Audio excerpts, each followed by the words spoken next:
Hi, welcome to Nene's Nest. I'm going to be reading a book by Mercer Meyer. Mercer Meyer has quite a few books for children. I used to read these in kindergarten, and I have read this one before. It says it's celebrating 25 years in print, but I'm pretty sure it's been longer than that. This was probably just when this particular one was printed. The title is There's an Alligator Under My Bed. Wow. So on the back of the book, it says for parents to know that this is a perfect bedtime read for conquering fears of the dark. Because sometimes when children think there's something under their bed, it's just because they're afraid sometimes in the bed at night when the parents leave the room and they're in there all by themselves.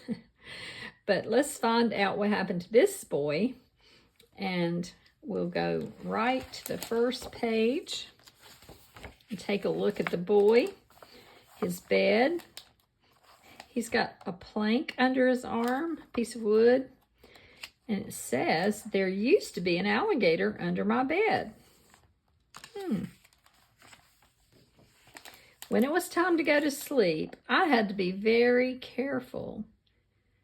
Why do you think he has to put the plank or the piece of wood up there so that he can walk on the plank? Yeah, he doesn't want the alligator to nibble his toes, I guess. Because I knew he was there, but whenever I looked, he hid or something.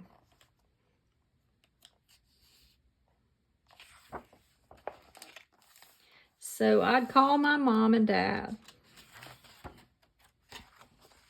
but they never saw it. It was up to me. I just had to do something about that alligator. So I went to the kitchen to get some alligator bait. I filled a paper bag full of things alligators like to eat. I wonder how he knew what alligators like to eat. I wouldn't think they would eat grapes and carrots and bananas, but maybe he looked it up. I don't know. I put a peanut butter sandwich, some fruit, and the last piece of pie in the garage. Why does he put it in the garage, you think? I put cookies down the hall. Oh, I see. He's going to be careful that he puts something any way this alligator could get to his room. I left fresh vegetables on the stairs.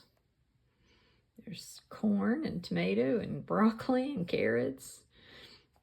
I put a soda and some candy next to my bed. Sure enough, out he came to get something to eat.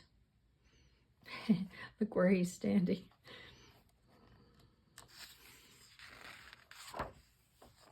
Then I hid in the hall closet.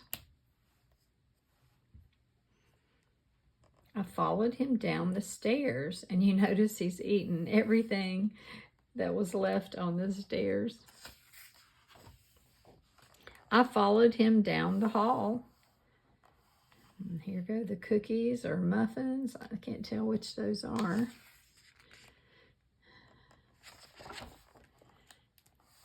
When he crawled into the garage,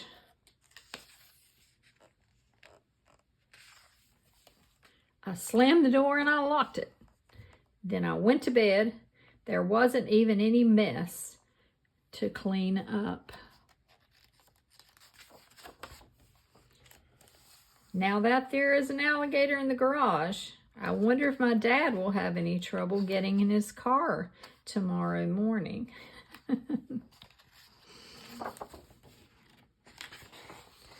I'll just leave him a note. Dear Dad, there is an alligator in the garage. If you need help, wake me up. Warning, be careful. So he made all these notes to put on the door before he went fast asleep. I think this would be a great story to read at night before bedtime and have that conversation about things you might be afraid of when you go to bed at night. Most children have a time or two of feeling that. And this is a fun story because, yeah, we don't really think that there's an alligator under the bed, do we? But I loved reading this story. I hope you enjoyed it yourself, and I hope you have a great day. Come back tomorrow.